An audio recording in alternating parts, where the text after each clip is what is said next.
Dear God, we thank you so much for your mercy and grace. We thank you for affording us an opportunity to come together, Lord, to learn about your word. We ask, Lord, as we are contemplating, as we are looking at the world that is around us, the messages that you have brought for this time, may we help each other and to strengthen each other, and so that by the time we go back from this camp, each individual may be motivated to cover what they need to cover and to go and read and research more about what we need to understand this time. We pray for the people on Zoom that they may be also blessed, and for all those that are also coming, that they may also make it on time. In Jesus' name we pray. Amen.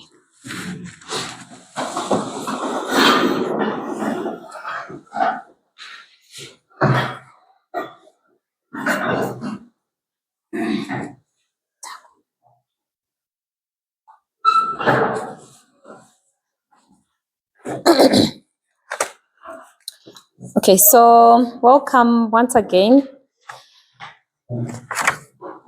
We've just been trying to understand what has been taking place throughout the year and how truth has been developing. Who took what duty? What is our duty? All those things. That's what we were trying to understand. So we talked about different messages that came from, we focused on our 5 Sunday Law presenters and also from Elder Paminda. We tried by all means to summarize, even though most people don't really have an idea of other Sunday Law presenters. Others have ideas on one or the other, but it was encouraged that if we're going to look at them, we have to look at them all, or to follow through with all the 5 presenters.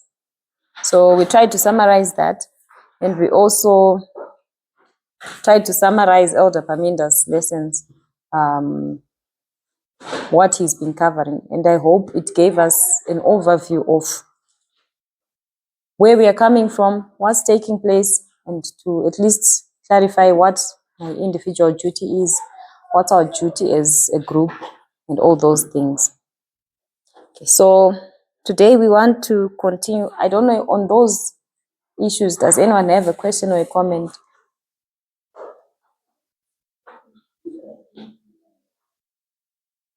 So we'll look at some presentations that were done so that we can discuss them in our local group here. If there are questions or other comments or other additions that are there, considerations, we can all be benefited. So recently in Slovakia, Dr. Paminda has been touching on a broad topic, but I want us to look at the one in Slovakia. I think those who are at Harare Fellowship, we touched on it, so we're going to touch on it again. So I expect participation, and yeah. So what topic was touched on in Slovakia, maybe?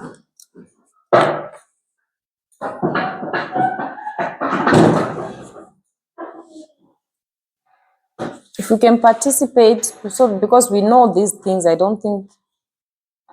Did someone not watch Slovakia camp meeting? Maybe I can start here. So we all, huh? Okay. So you have 2 people who have you have watched. Okay. So maybe others won't have an idea. So we'll start from Revelation 13 and 17. Then we'll go into the issues of Slovakia.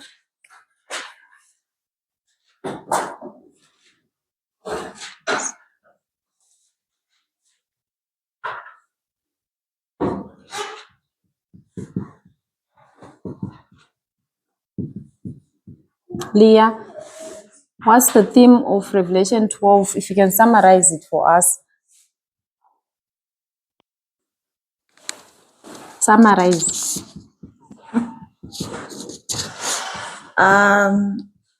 Talks about the dragon, the woman who is in travail to give birth, and a dragon who is waiting to devour that child. Then it goes back to what is this dragon, and it tells us that it's Satan. That dragon, the Satan, the serpent, was thrown from heaven.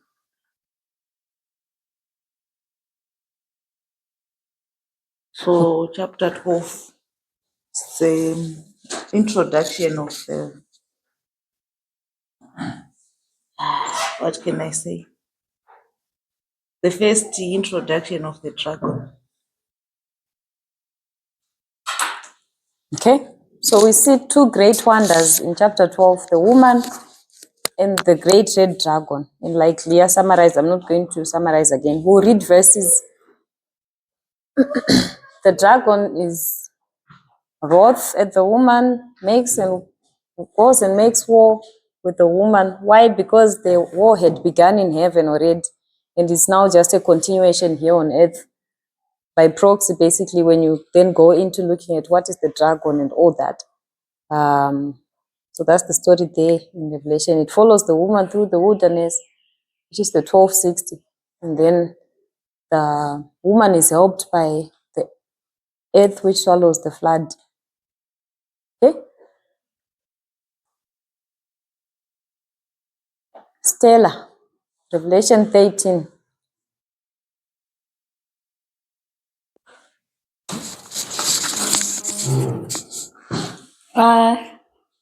Revelation 13, we have two beasts. We have sea beast and land beast. So the sea beast is from 538 to 1798. Then the land beast from 1798 coming this time. Thank you, Stella. So Revelation 13, like Stella is saying, we have the sea beast and the earth beast. They're going to talk more about those beasts and what they do, and yeah, all that. Takudzwa, 17. Okay. Revelation 17 talks about a woman who is drunk with the blood of the saints, and she's riding upon a beast, and it also gives us like a sort of like a time period when this is happening, by mentioning that this is happening in the wilderness. So yeah, that's what I want to say about Revelation 17. Okay. So what are these chapters talking about? I'll combine them with Daniel. The general theme, what are they talking about? 10.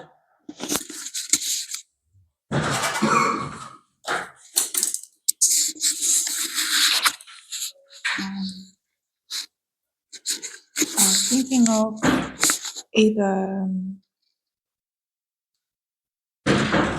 kingdoms or governments. That's why I was looking for that simple answer. Kingdoms of Bible prophecy, basically. So that's what's the general theme of Daniel, Revelation. So, yes, kingdoms of Bible prophecy. The rise and fall of these kingdoms. Their interaction with human beings, their interaction with, different people. Their interaction with each other as well, as one rises and as one falls, all those things.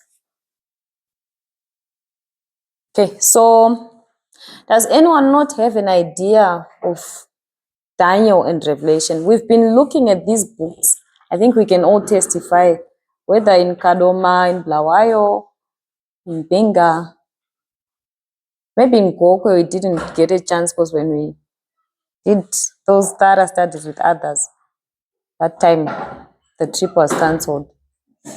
But does anyone not have a working knowledge of Daniel and Revelation? Maybe Fabian also, because yeah, Fabian stays where he stays. But generally, we've been trying to understand Daniel, Revelation. What are they talking about? How did the pioneers understand? I remember we went through Ellen White, Uriah Smith.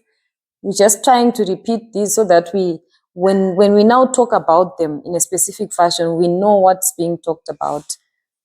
Does anyone say I still have, like, anyone besides Fabian and God? I still want more clarity maybe on Daniel or whatever, Revelation, especially chapters 12, 13, and 17 in Revelation. Maybe just a summary. Of them. So Precious wants a summary. We'll ask people to do that. Liberty, Daniel. The summary 12, 13, and 17, I think Stella and Takuzo and Leah have given us. So Liberty.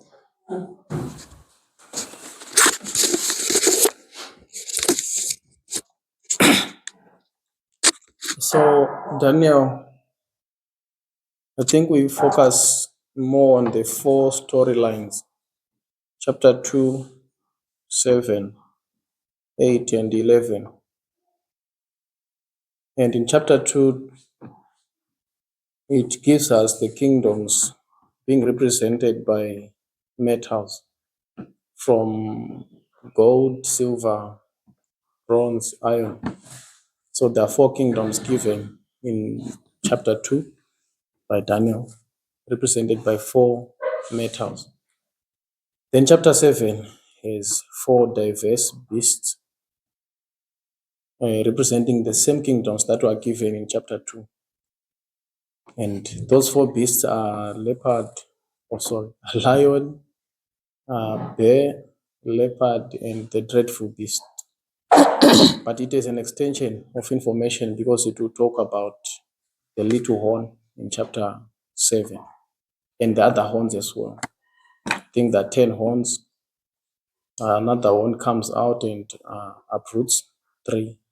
So Daniel 7 repeats chapter 2 and enlarges. It gives additional information of the 4th beast. Chapter 8, it gives us, in chapter 7, there are beasts of prey, and in chapter 8, there are domestic beasts. There is ram and he-goat.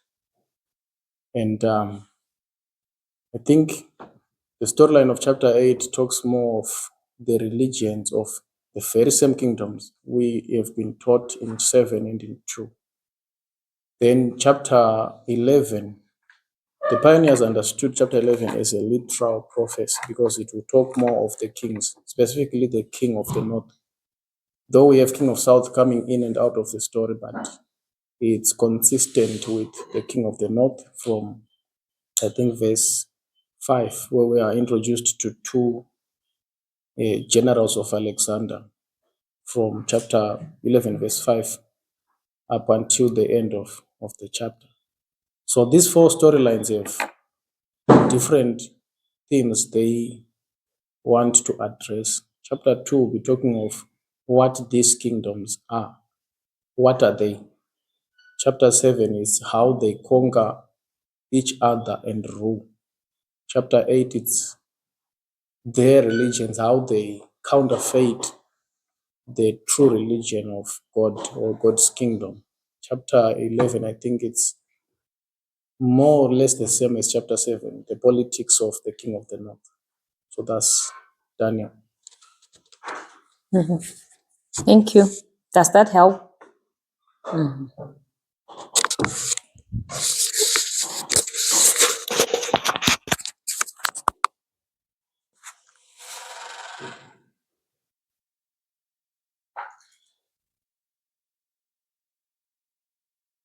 Okay, so we can go to 12, chapter 12, verse 1, Revelation.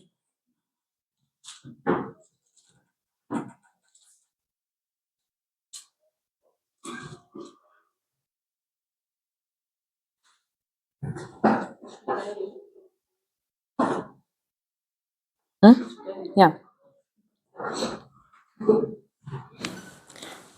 Verse 1. And there appeared a great wonder in heaven, a woman clothed with the sun and the moon under her feet, and upon her head a crown of 12 stars. Up to verse 1. I need, okay, read where it talks about the dragon. Okay. 3, verse 3. Okay. Verse 3. And there appeared another wonder in heaven, and behold, a great red dragon, having 7 heads and 10 horns, and 7 crowns upon his heads. So what's being talked about there?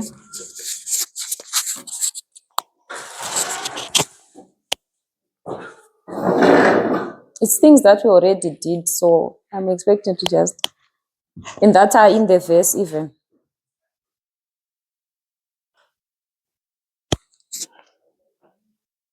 I can't hear you. I said that there is a woman Okay. clothed with the sun and the moon under her feet. That's correct. I had taken you to the verse that I didn't want.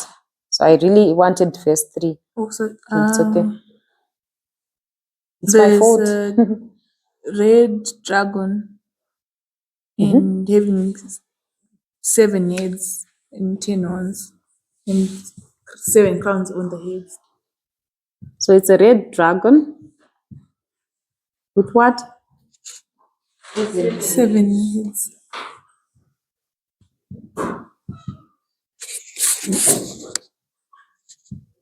Mm-hmm. 10 horns Mm-hmm. and 7 crowns on the head.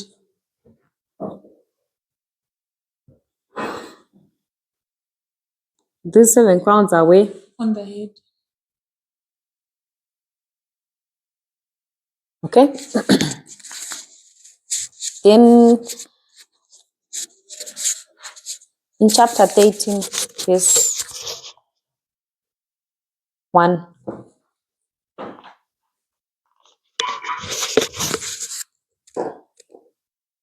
Verse 1.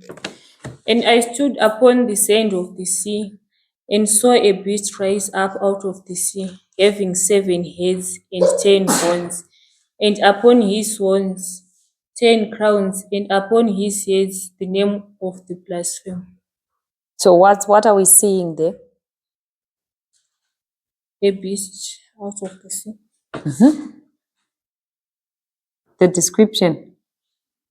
Having 7 heads. Uh-huh. 10 horns, Uh-huh. and 10 crowns upon his horns, Mm-hmm. and the name of blasphemy on his head.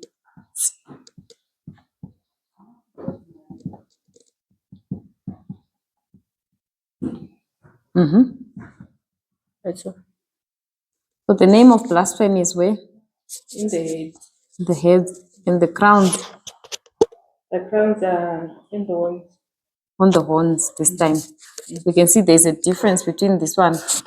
The crowns are on the heads for the first beast, and the crowns are on the horns for the 13, Revelation 13 beast. Okay, 17. Which verse are we going to read, Lindsay?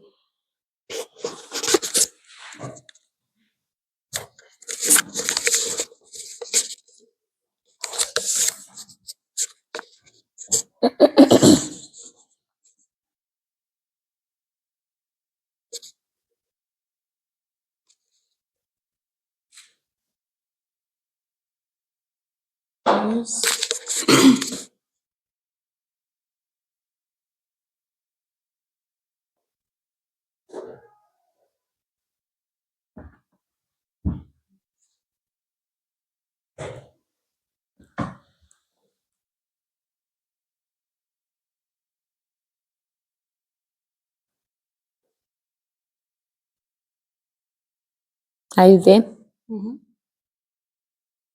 Which verse? Verse 3. Go ahead. So he carried me away in the spirit into the wilderness, and I saw a woman sit upon a scarlet-colored beast, full of names of blasphemy, having 7 heads and 10 horns. Okay, so what's the description this time?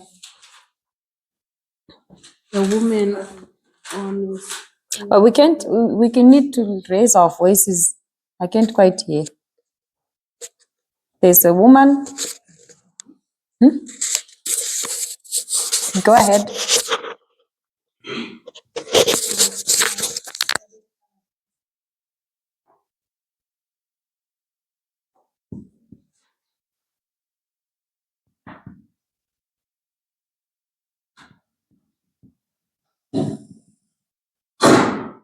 Mm-hmm.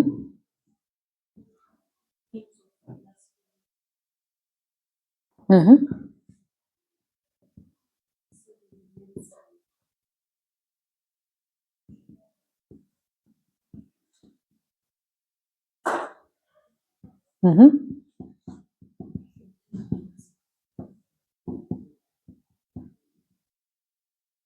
Mm-hmm. So the woman is where? On the beast? Names of blasphemy. On the beast again.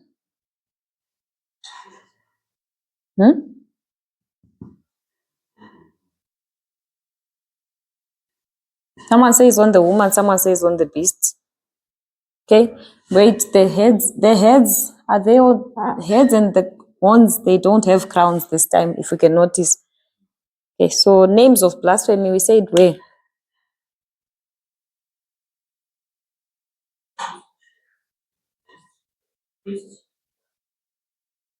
On the beast. Okay, we'll just leave it like that. So we see there's this animal that's being repeated in these chapters. It's the same animal, but it's different in a few things. For example, in chapter 13, if you continue reading about it, you see that what color is the animal?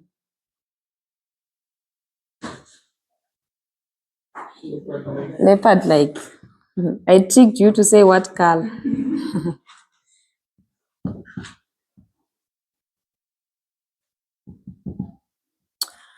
It's like a composite. It reminds you of those beasts of prey in Daniel. Because it's got a mouth of a lion, feet of bear. Yeah, things like that. Leopard colored. Leopard like. And then here, does it have a color? It's a scarlet colored beast. Here it's a great red dragon. But you can see that is the same beast in that it's the beast with what? 7 heads and 10 horns, 7 heads and 10 horns, 7 heads. So it's the same beast, but as it's described in different chapters, maybe it's emphasizing different things. You see in other chapters, the crowns are on the heads. Someone can study that and look up what does that reflect. In another chapter, the crowns are on the horns. And in another chapter, it doesn't have crowns yet. So we can have a look at that in our own time or another time and see what does that all mean.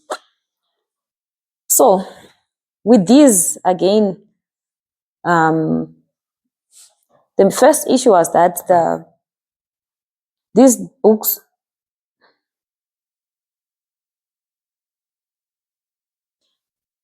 this animal, like, or whatever, how John describes these animals, they are located in a certain, they begin in a certain point, or in a certain point, specific point in history, for example. For example, which one is the easiest?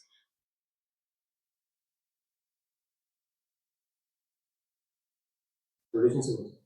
17. So Takuto will tell us which one. 17 is which time period? It says wilderness. Wilderness. Where are you reading? I think Revelation 17 verse 3, is it? Verse 3. Yeah, which talks about the wilderness. Okay, wilderness. Yeah. So Takuzo says it's in the wilderness.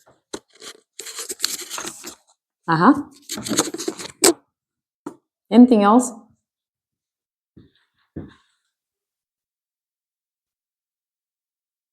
Or anyone else? Maybe you can be seeing it different.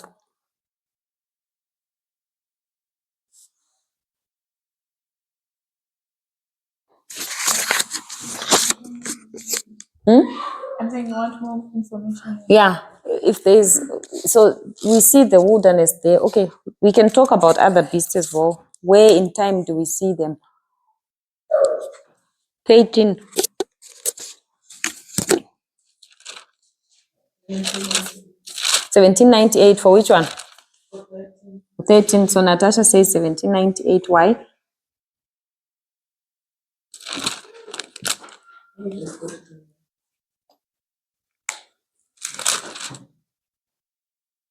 Whilst Natasha goes to the verse, does anyone want to tell us this one?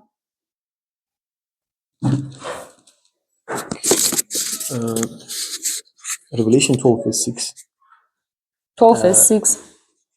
It talks about the wilderness and then it gives us a time period for how long the woman is in the wilderness, which is 1,203 score days of the 1260.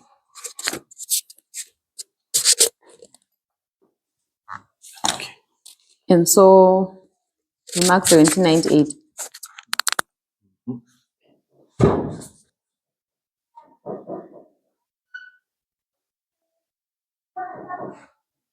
Okay? You withdraw. Why? But it's the correct one. We can think of it in terms of this beast and the next beast. In 13, and you're talking about 13. If that helps. You had the correct answer. That's why I want you to say it. So this beast is coming from where?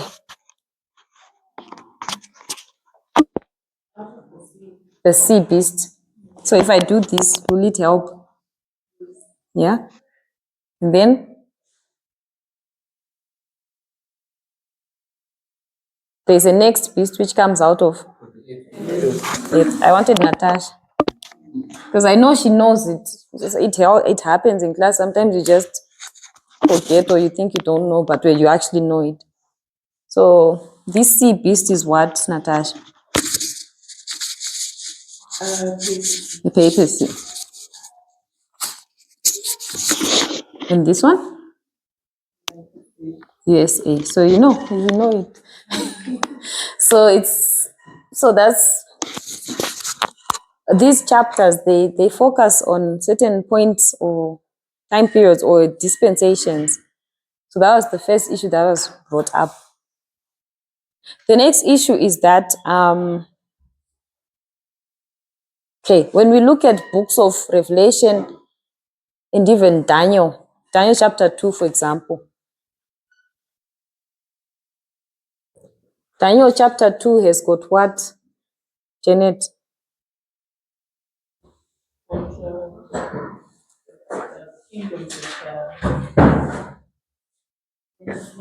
Metal kingdoms, yes. So we have what? Gold, silver. And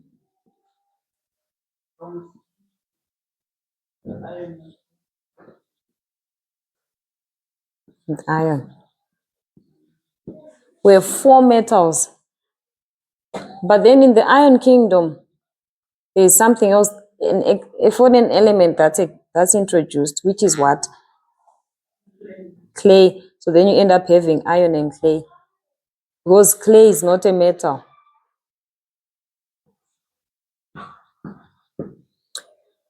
So you see this statue of Daniel too being represented by metals. So the second point that was introduced is that, so when we see, even when Daniel speaks about it, he just speaks of the kingdom as gold, silver, bronze, iron, just one thing. Only in the Iron Kingdom, later on, he just mentions that is iron and clay. Revelation chapter 12 just speaks of a great red dragon as a whole entity. Chapter 13 speaks of this beast, then speaks of the next beast. But then there's something in chapter 17 that's like additional information from all these other chapters. What is it? It's already on the board. Cheers. There's a woman in chapter 17 who's actually riding this beast. We don't see that information in these prior stories. We don't quite see it. We just see the beast, and it does this, it does that.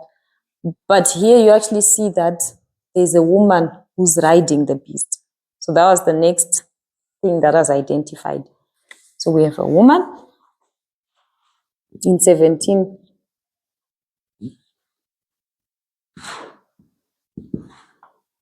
And then we have a beast.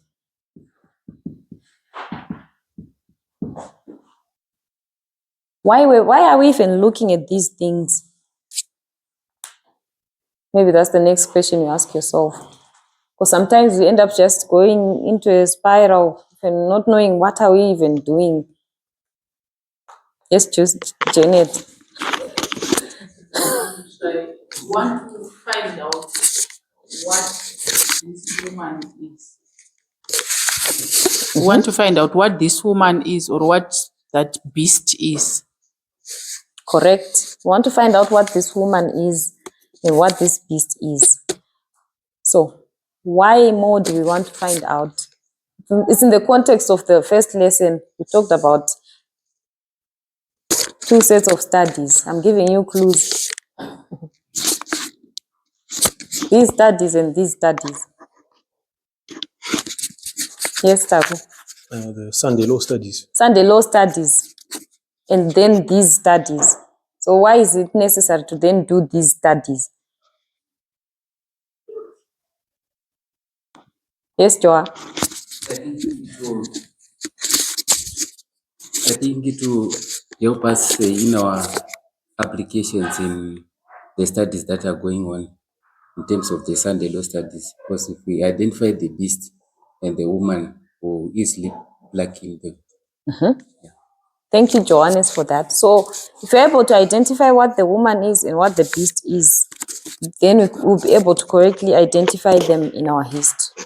Sunday law teachers teach these messages because if you're teaching about the Sunday law, you're going to teach about what? Yes, Precious. Actually, I'm just moving to what John said. All right. I wanted to say we are doing these studies because we want to see the timing of the book of Revelation. The timing of the book of Revelation. Okay. So we can understand studies, like they're saying, in our time and in the previous dispensation. Okay. Thank you. So I think we all have an idea. So once we understand that we are at the Sunday law, it's going to take us one way or the other to these chapters, because these are the chapters that speak about that Sunday law experience. So in these chapters, what do we find? Symbols. There's a woman, there's a beast. I'm here, I'm a Sunday law teacher. I'm going to tell you, I'm looking at the world. This is the woman. This is the beast. Then to make it more interesting, we don't have just one presenter like in the previous dispensation. We have 5 of them. So sometimes it can seem like this one is now saying this. How come this one is now saying the woman is this and the other this? So when we now do this, when we understand the symbols, like the basic makeup of those symbols, what they really are, it helps us to at least correctly identify and pick up what the presenters are presenting to us. So it's like parable methodology, basically, where the Sunday law presenter is looking at the world and telling us this is this. Then we go back to understanding the symbols. Then we marry the two. So that's for me, that's how I understood the purpose of this exercise. So the next step was that this woman, we've always known it in history, or this beast. What applications have been made to the woman or to the beast? What do we know the woman? A lot of people have commented on it. Ellen White, pioneers, us, even our angels, some of them, even our teachers who are bringing in the Sunday law message. So what applications have we had so far in our lives of the woman and of the beast? Yes, Taku. We wish to identify the woman as a church. Church.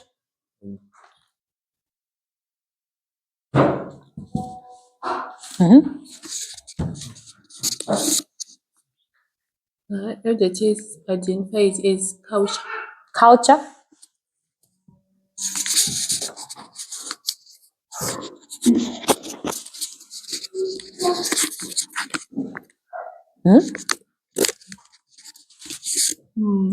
Nationalism.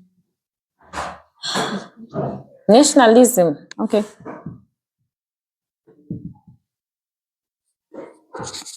I'll just write all your answers down.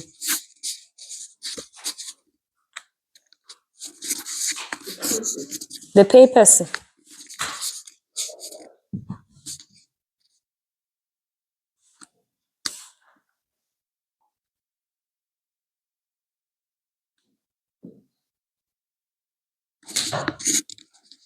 Is that all?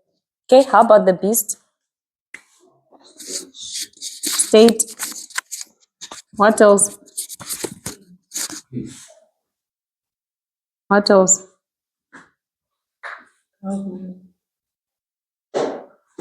Governors. What else? Rulers.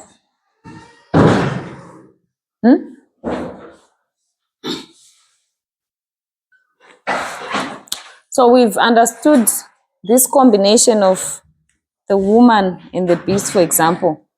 We used to say it's the church and state or whatever it is.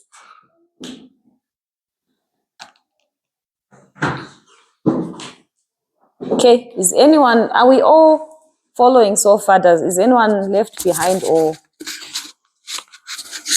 does it make sense?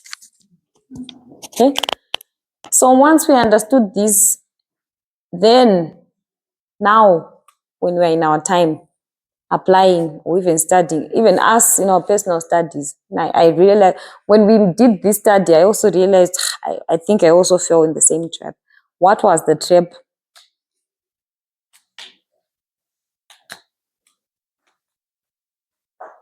Yes, Janet.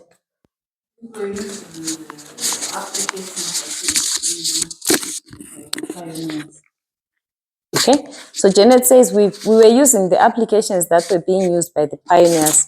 Applications like which one?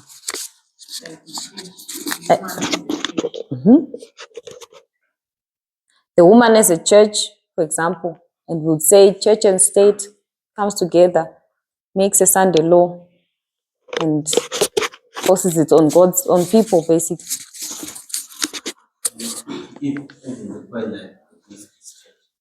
The beast is state A. Something that what? Just comes into mind.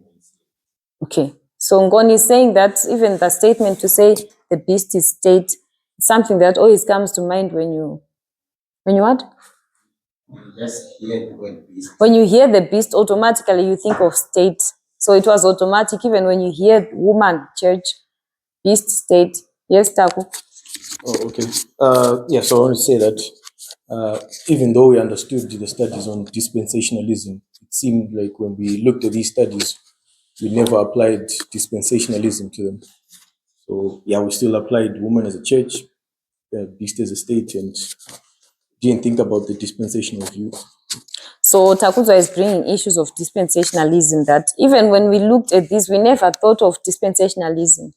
We'd just say woman, church, beast, state. So do we see the problem? We're already teasing out the problem. So who wants to, like, in a nice, tease out the problem for us? What's the problem with doing that?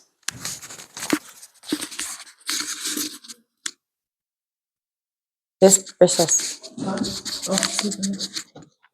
I just want to try just. Everyone is trying, just try. So previously, when we would look at the woman as church or the beast as a state, it was as if, I remember Elder Terry makes an example of a horse which always moves with blinkers so that it doesn't see anything on the sides, and then it just goes straight on, and then you will lose other events or the change of environment and the times which are happening if we continue using church, the woman as a church. So we need to open up and view the world and see it for what it is in actual. Thank you so much, Precious. Janet? We're not using methodology correctly. Which methodology were we not using correctly?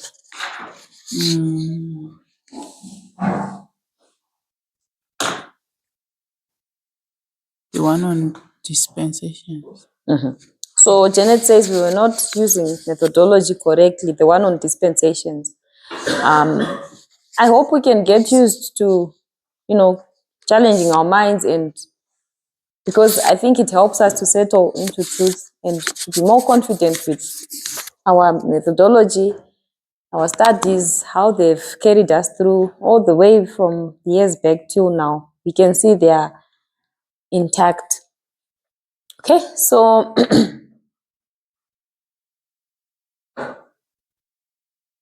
let me draw it out this way. Dispensations.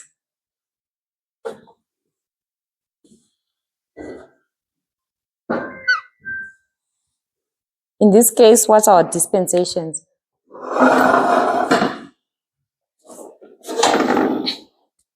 What's the first dispensation?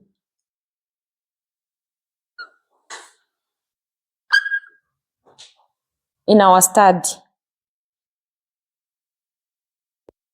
Cherifanos. Babylon. What's the next? Yes. So I hope you can see what we are doing, because before, when you just told what's the first dispensation, you'll be thinking ancient Israel.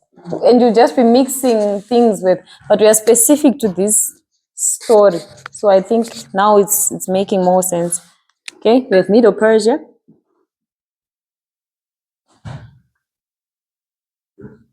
Greece.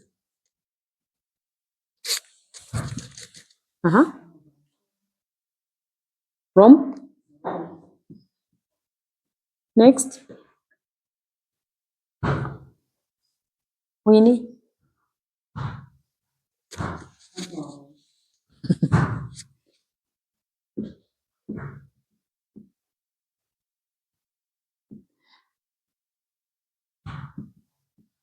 Next.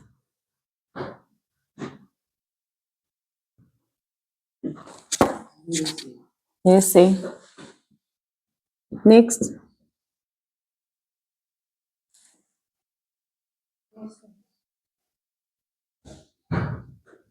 USA what and USA what?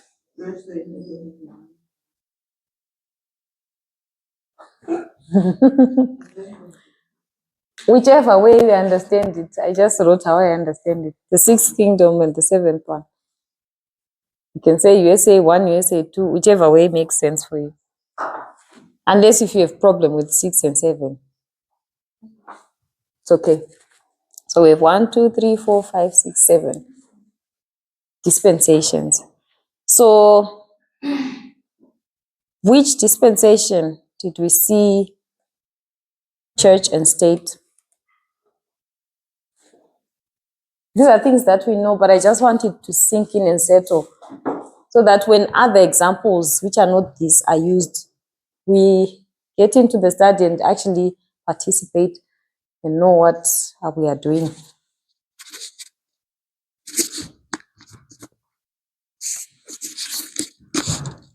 Yes? Number 5. Which one? Number 5. 1, 2, 3, 4, 5. So this one was the church and state.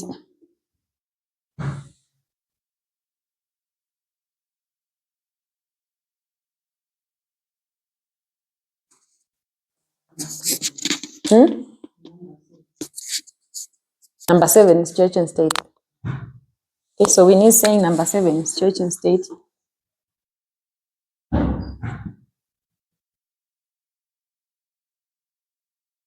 Is there any other dispensation that is church and state?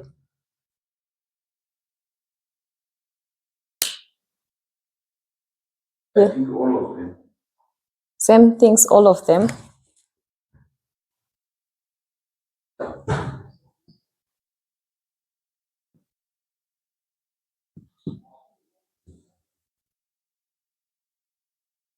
I'm just writing your answers, what you're telling me. Leah had a hand. I wanted to say from Babylon. I wanted to say all of them except the sixth. So Leah says except the 6th. Sam, are you okay with that?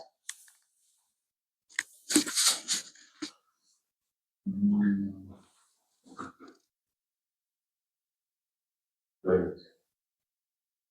So put a question mark on this one. Can I explain that? Yes, you can explain. Oh, okay. I said all of them except the sixth. Because we see the same, we see the same characteristics from Babylon to the fifth, and then chapter 17 tells us that 5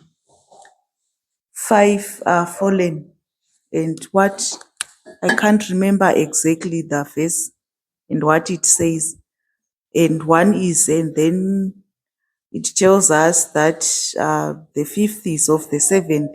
So we see that the seventh has the characteristics of the fifth. So now when we see the fifth kingdom is the one which clearly shows that there is church and state. But if we do compare and contrast, we see that all the other kingdoms, if this one has got church and state, it means all the other kingdoms have got church and state, but though they are not clearly mentioned. But we can see a bit from Daniel chapter 2, where there is clay and iron.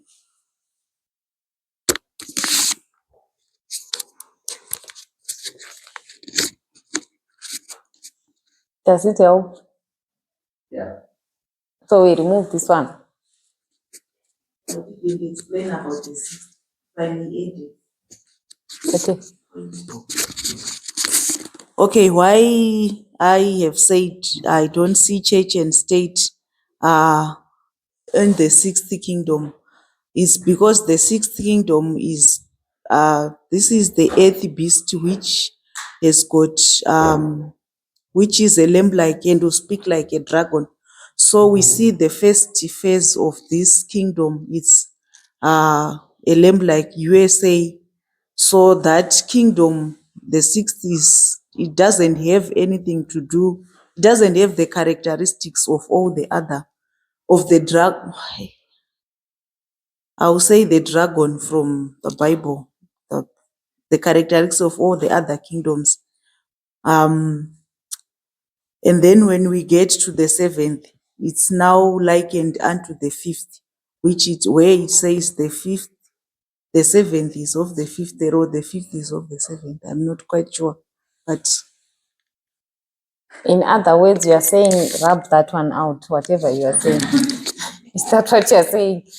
Nko- for me, not seeing church and state. I don't know. So Folia doesn't see. Okay. So Takudzwa, do you agree with this? Or Yes, it seems to make sense because Babylon, Medo Persia, Greece, Rome,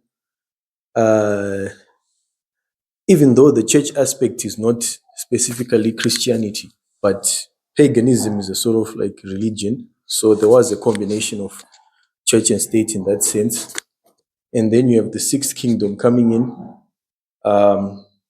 which is the USA, which then has a constitution that separates church and state because they would have seen the effects of having a combination of church and state in the past and how bad it is. And so they introduce a constitution that separates that.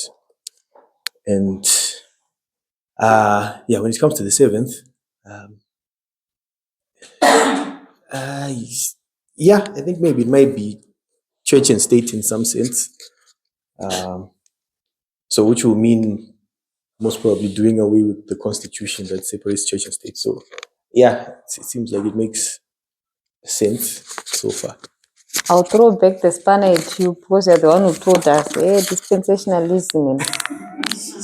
So what were you saying when you were saying dispensationalism? Dispensationalism. What did I say about dispensationalism?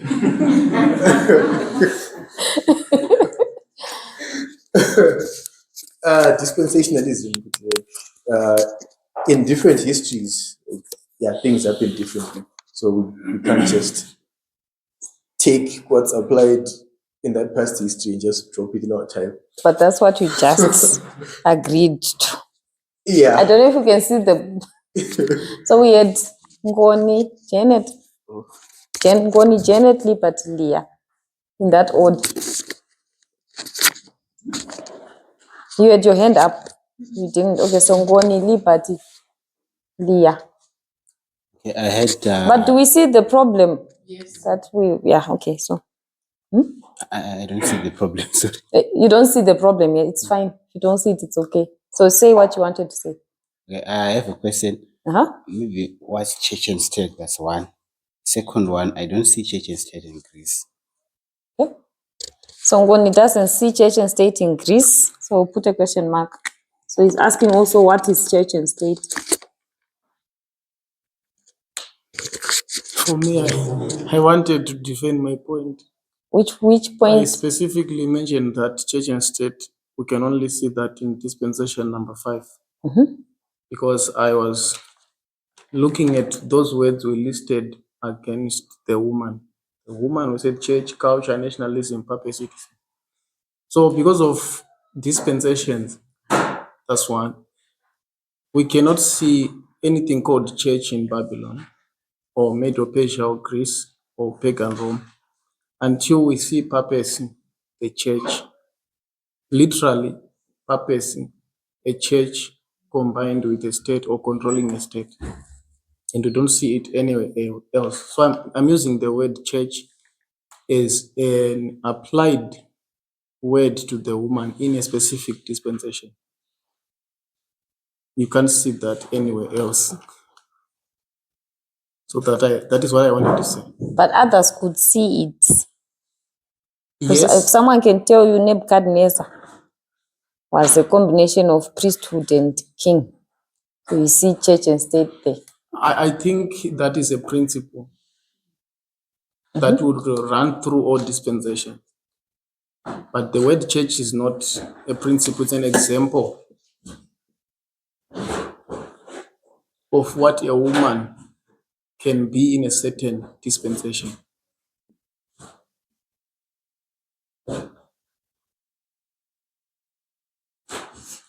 Leah?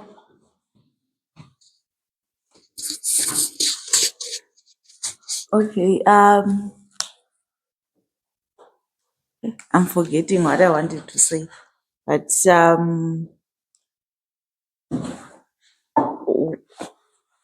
why I say that all of these are like dispensations. We see church and state like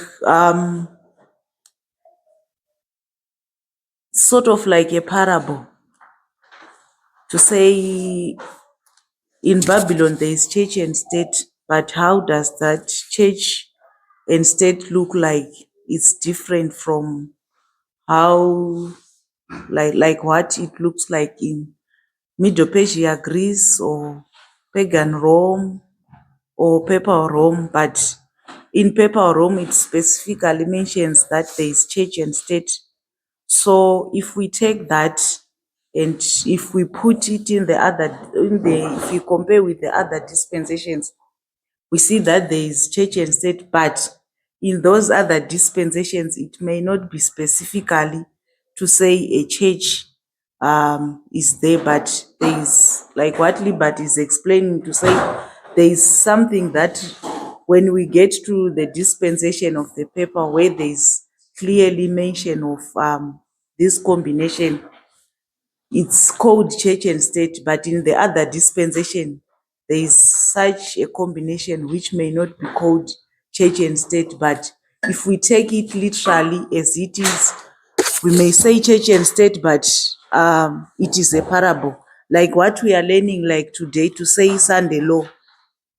There's Sunday law, but if we look in our time, the Sunday law is different from that in the Millerite time period, because in the Millerite they were like looking for a literal Sunday law, but then in our time it's not the Sunday issue, it's all a different issue, but maybe the principle is the same. Yours. Precious. There, his hand was up. JJ is not speaking anymore.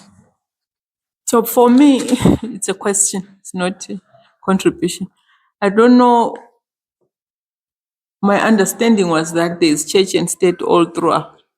Because when Nebuchadnezzar went to besiege Judah, easily they took the vessels, the temple vessels, and he took them to the temple of his gods. So if there is a God, is there no religion there or a worship system which to be like church?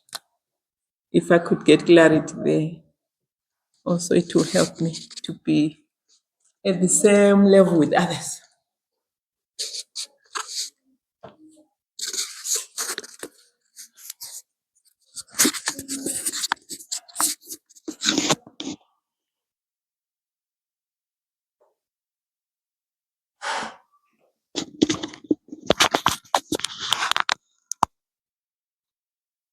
I think we can see all the questions that we have and all the seemingly discrepancies that are there, and we hope we're going to work it out together to understand what it is that we are saying and what it is that we've been saying, or if we've been misunderstanding, or all those things. I hope we're going to have our questions corrected. On Zoom, if you have any answers, feel free to unmute or type in the chat. Okay. So I think we can see that there's dilemmas that we are having here, probably because of the way we have taught, or if we've even discussed in our groups or seen in presentations or whatever on how we've been understanding these issues. So we'll go back to dispensationalism. Like,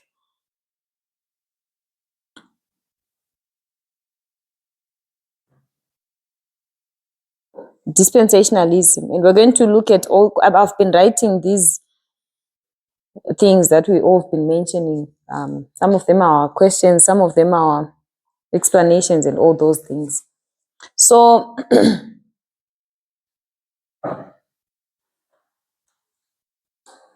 when we have this and this, for example, this is the what,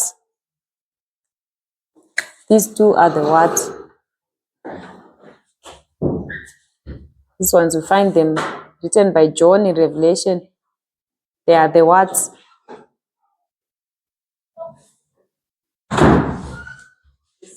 Yes, thank you. These two are the symbols.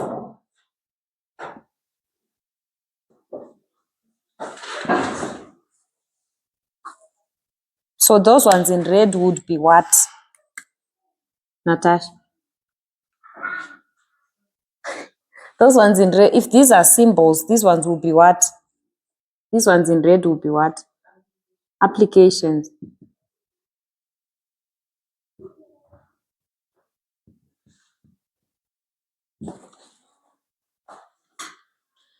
So we always have principles that we have, like, that we know that we cannot apply a literal history, literally. You cannot expect literal to literal application, for example. What does that mean? So when I say literal, because this was a literal application, like what has been said, I think Libert was saying, in this kingdom, that's when we saw an actual church and an actual state. Because in these kingdoms, it was theocracies. Yes, we can have, I've been writing down words that you were using, can have characteristics, because that's what holds these kingdoms.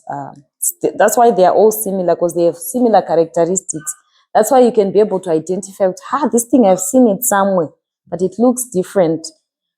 So that's what we are trying to see, that the symbol is the same throughout, but the applications, they have to be different because of what principles. I've mentioned some of them.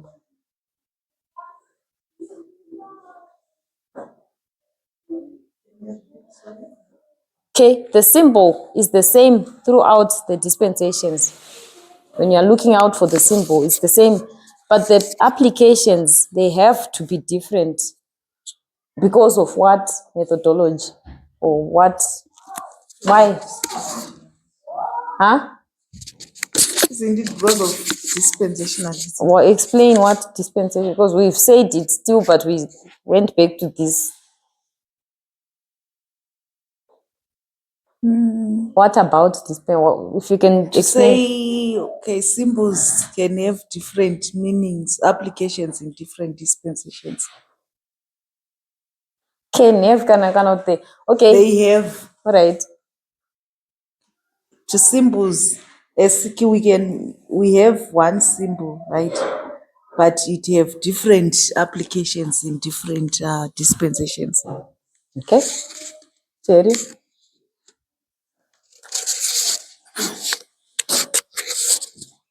There's another one you mentioned, which is natural to spiritual. Uh-huh.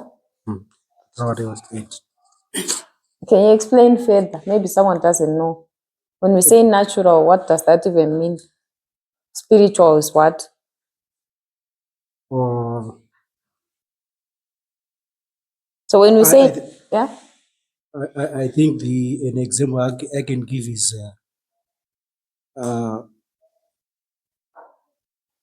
Leviticus, where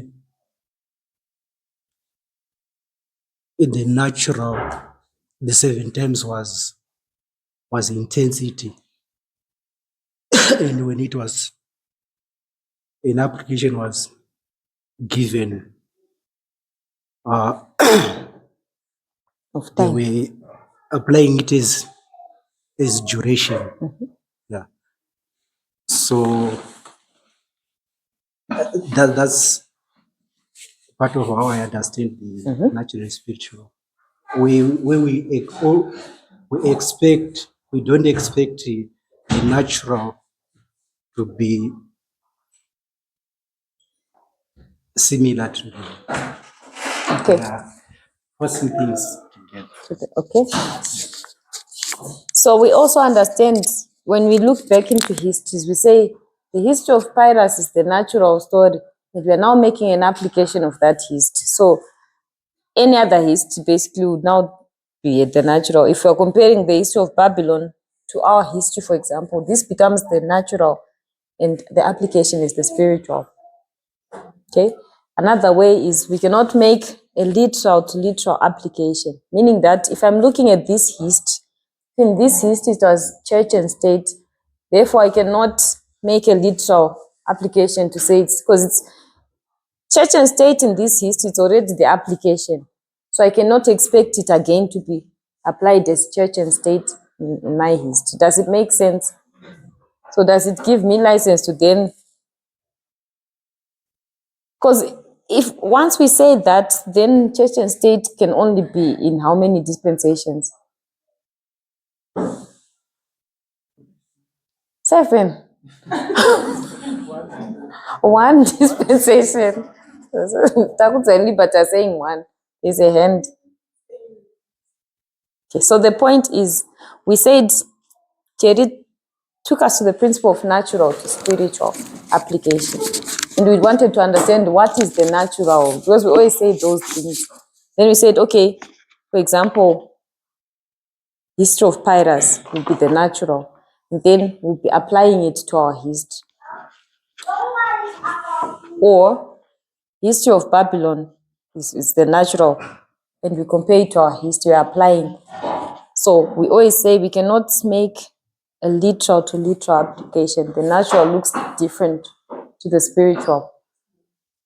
So once we do that, then every time we're comparing a history to ours, we're comparing natural to spiritual, natural to spiritual, even this natural to spiritual. And then we said, so therefore, automatically it leaves. Because if these are applications, then you can only have one application where it's church and state. I don't know if it makes sense or not. Hence, how many people have hands? I have less time now. Leah, then Lipat. Is that a hand, Goni? Yeah. Leah, Lipat, and Goni.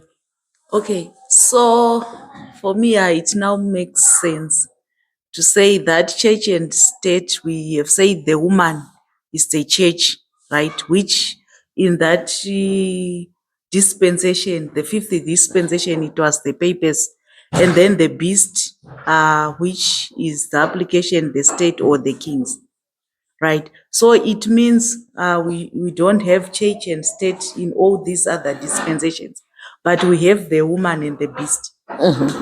Okay. We have the symbols. The symbol remains the same. The application now is the one that differs in different dispensations.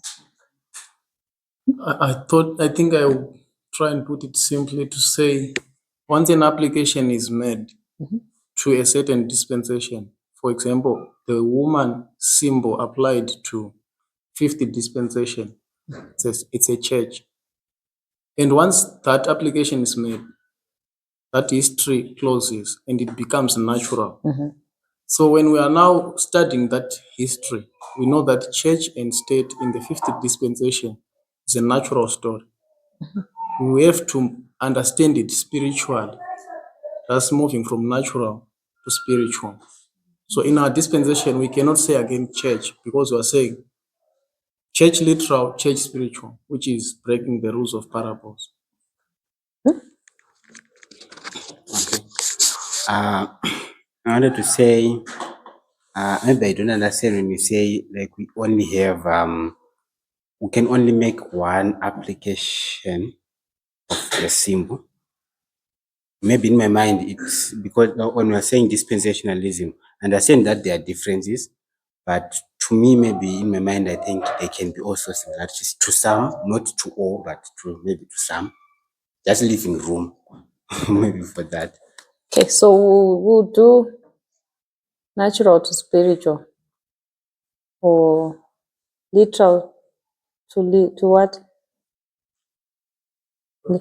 Literal. We'll look at this I think when we begin in our next lesson, because I'm being told my time is up, I think we have time for 2 more hands. Who else has something to say? It's Johannes only. Okay, Joa, you can say. Okay.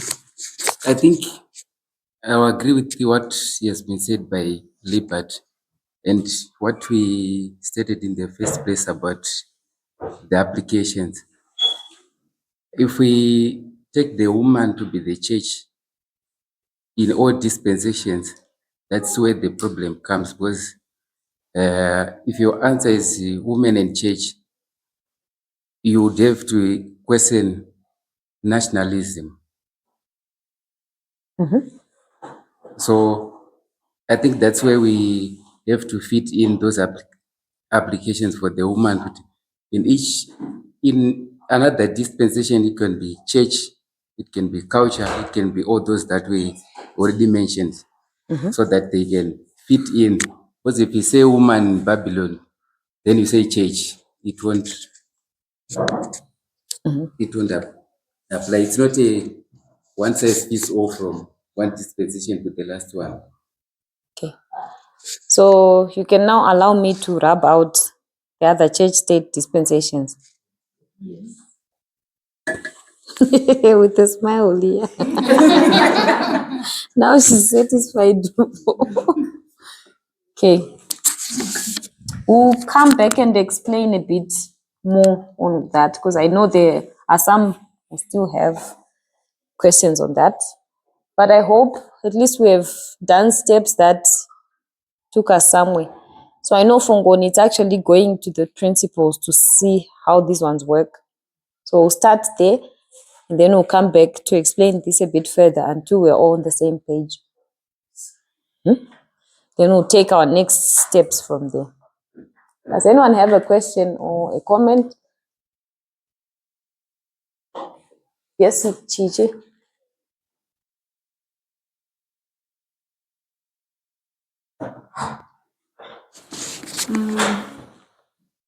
You said a woman, that's the symbol, right? Then church is the application. So for me, the way I understood it back then, I always thought that maybe the church, the first application that we're given is the one that is changing through all this dispensation.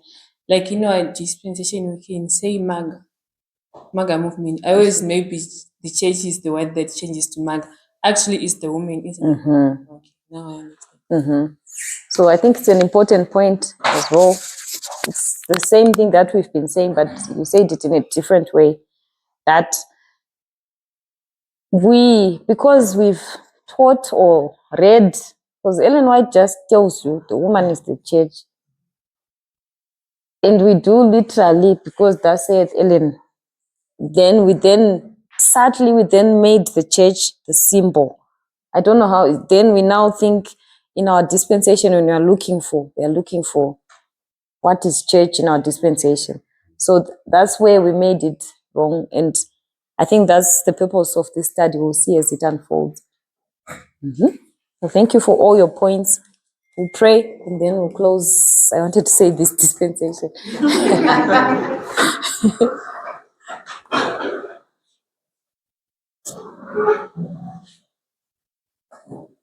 Dear God, we thank you so much for your mercy and grace. We thank you for these opportunities to come together to try and help each other understand what's taking place, what's been discussed. For some of us, we are slow to learn, so it is through repetition, coming together, hearing the points that we all bring out. And you have been teaching us that when we work together in harmony, we are benefited. And it's part of the process of settling into truth in our dispensation. Lord, because you are so loving and kind, you know that it is impossible for us to remember all these things on our own as individuals. Therefore, we understand now the purpose of coming together, iron sharpening iron, because what one mind remembers, the other one forgets, and we share our different pieces and we bring them together. We thank you, Lord, for these experiences are priceless. As we close this lesson, may these things continue being in our hearts, and may we come again ready for the next lessons, and may we see harmony, and may we rejoice as we see all these things fitting together. We also pray for the movement as a whole, as we also participate in watching those camps, in sharing our thoughts and questions with different presenters. May it all come together in harmony. And may you take out all the fear and help us to ask all the questions that we have until all things are made clear for us. Lord, when all is said and done, may honor, praise, and glory be unto your name, because we pray all this in Jesus' name. Amen.